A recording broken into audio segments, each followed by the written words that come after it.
In this video, we're going to discuss what you have to do to make your forward-facing sonar give you the results that you see in these little short clips here.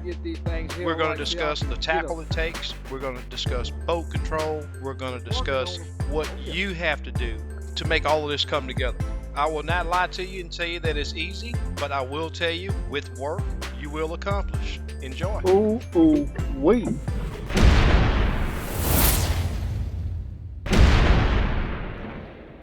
Let's go get them.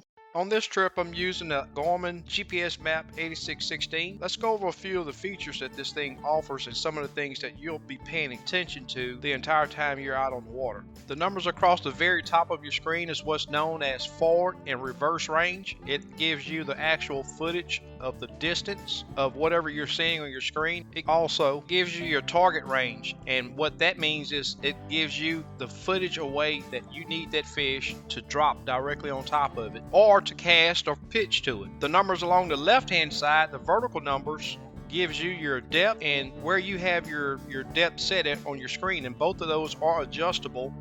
Your forward is adjustable here and your down is adjustable here. Bam! Just picking them up on the bottom. I done searched high and low, deep, shallow, and man, I'm gonna tell you, I'm gonna show y'all some recordings where, man, there's bait everywhere. And I finally found an area where there's no bait. Well, very little bait. And found a fish. Oh yeah, bam! Yes, I see that a lot. As I said a while ago, these fish are dug in the dirt, and on these days where these fish are doing that, if you're not paying attention, the old skunk will ride with you. A little while ago I mentioned your target range, and as you can see from right here, you can see my braided line and my jig hanging at 4 foot. So 4 feet is my target range for my current setup using a 10-foot rod. And that's why I need that fish head to be able to drop directly on top of his head and present my jig. It's something that you'll have to check because every setup is different, and depending on the rod length that you're using changes your target range also. One thing I will tell you is if you can stretch your arm out, which will move your jig right on the screen to get your jig to the fish sooner, or choke up on your rod, which will move your jig left on the screen. It will assist you in presenting your bait and keeping your bait in that fish face longer and not just depend on boat control. Boat control is very important, but the way you handle your rod helps with presenting that jig to the fish and your boat control.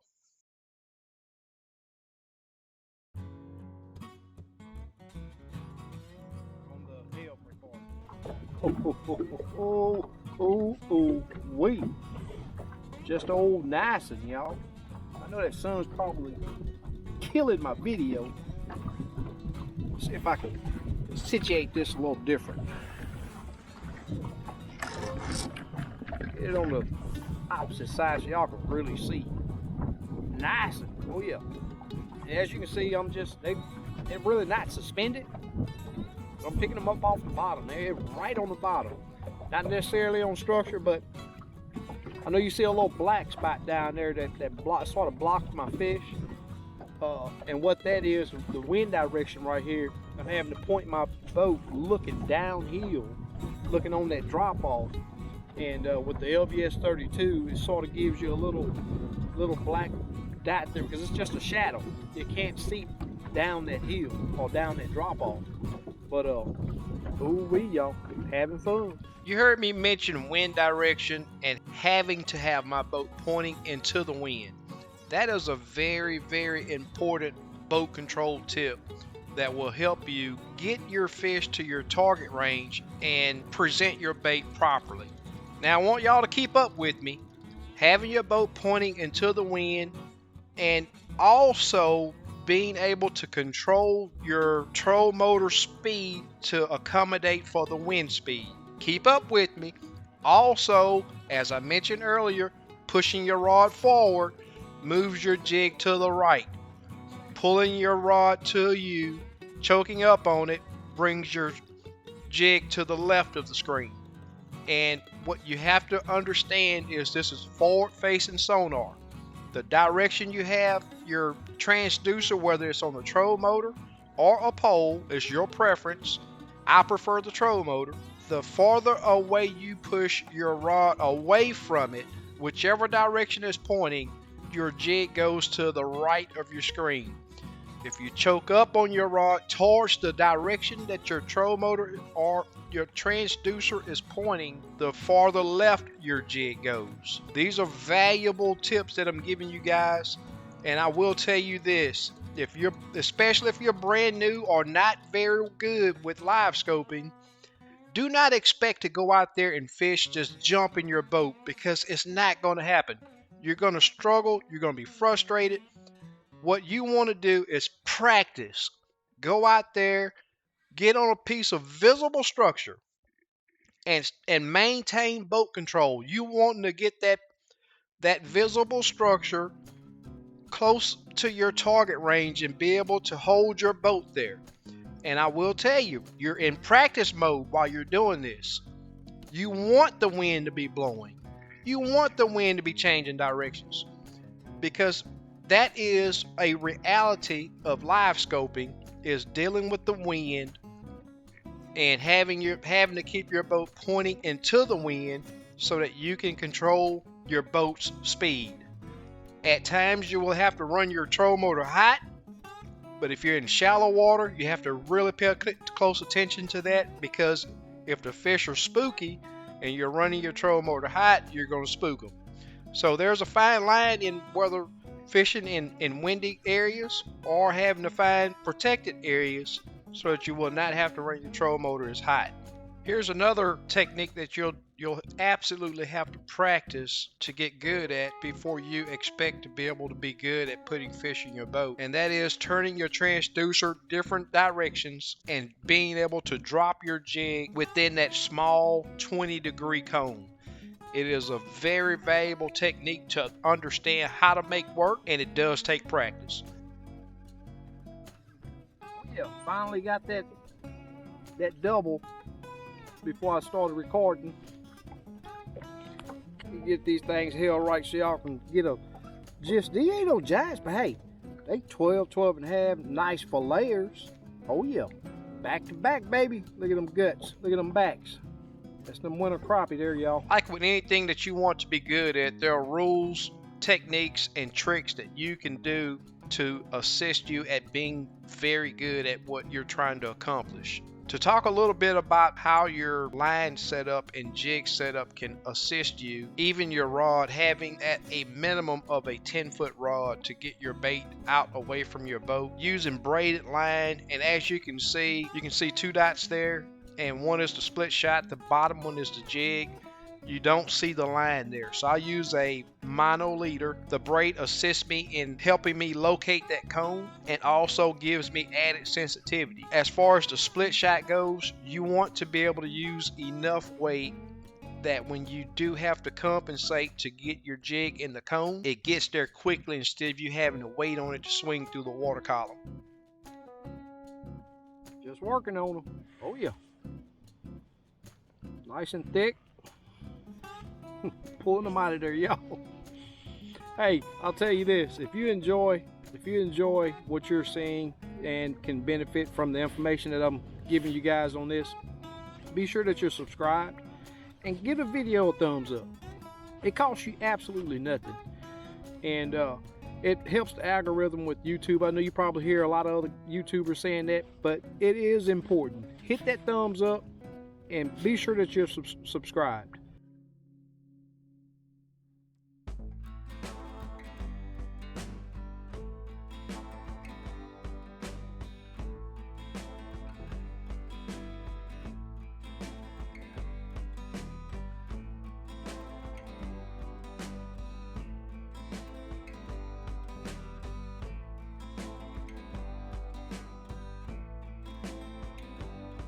Y'all seen those gar right there? You know, I hear a lot of people say, oh, there's a gar right there, I'm gonna move around. Well, don't be scared, especially if your lake only have long nose. We don't have alligator gar here. We got spotted and long nose.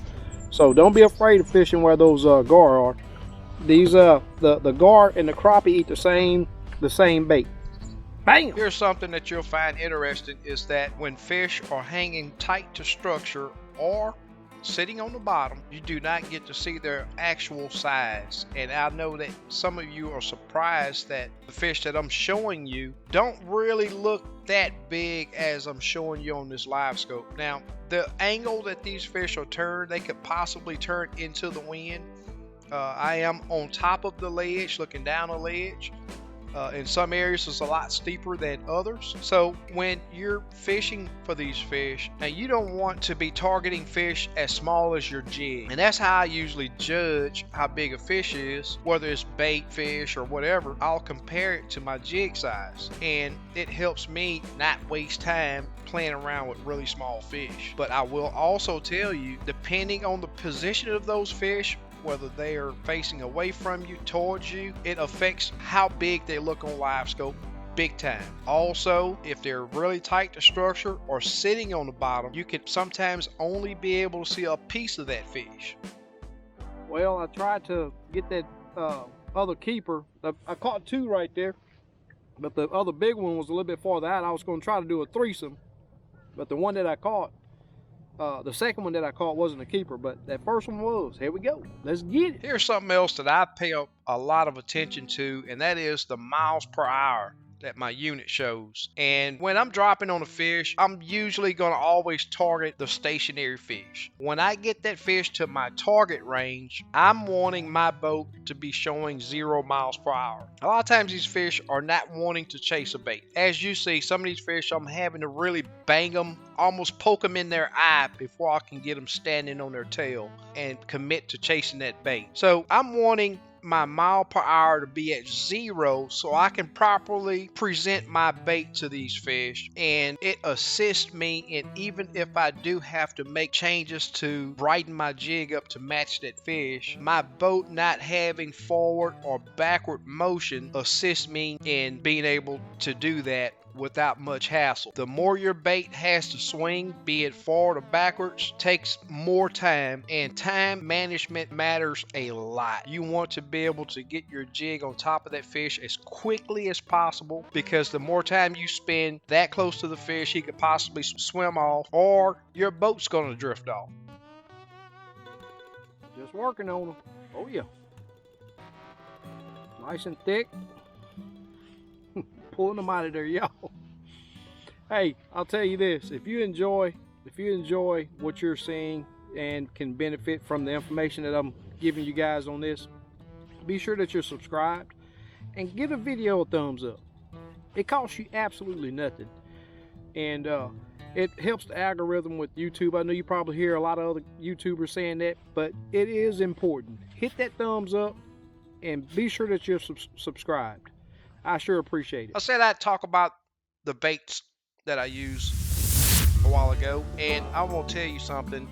If you're going out using $5, $6, $7, $8 packs of baits and being able to catch 2 or 3 fish and they're tearing up, I found that baits from Limits Tackle, you can find them on Facebook. Now I'm gonna tell you, I guide with these baits, and I can get, sometimes if the fish are holding true on the color and size and pattern of bait, I can get 2 or 3 trips out of one bait, and for sure definitely can catch a full limit off of one plastic bait. He does also offer hand ties that are immaculate, and you will not beat his price. The quality for sure is unbeatable. Give him a try. Limits Tackle.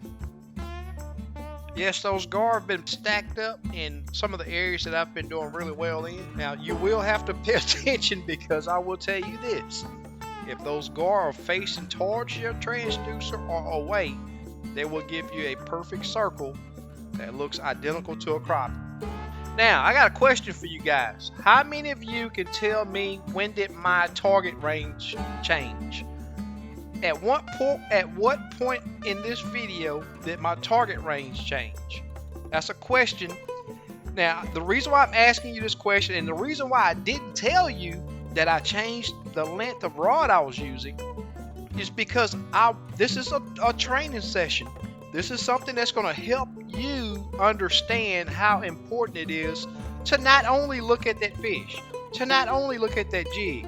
You have to use the information that these forward-facing sonar units give you, the footage up top, the depth, all of that makes a big difference. You have to pay attention to the direction that either your troll motor is pointing or your pole is pointing. Watching the screen and looking at the fish and your jig is not the only thing that you have to do. If you want to successfully be able to go out and catch fish, not just when it's easy, but to consistently catch crappie year round. I just gave you awesome tips that I use to help me do the exact same. Every time I hit the lake, I'm expected that I'm gonna catch some fish. And that's why I can give a no catch, no pay guarantee on any of my guide trips. Gonna go load the boat up, get these fish cleaned up, and go home and have me some fresh, never frozen. If you want that fresh, never frozen, I'm a full-time guide down here in the Houston, Texas area. Be sure to give me a call. I'm gonna put my number right here at the bottom. Give me a text call. It's very simple. I'm an easy guy to get along with. You initiate that process, and I'll show you just how simple it is to get on the schedule. And we'll get you out here and have fun. You know, Gorman Livescope, it is what it is. I'm showing you what you're gonna get, and we do have to hunt the fish down. We do still have to catch them. Be sure you're subscribed and hit that thumbs up. Thank you.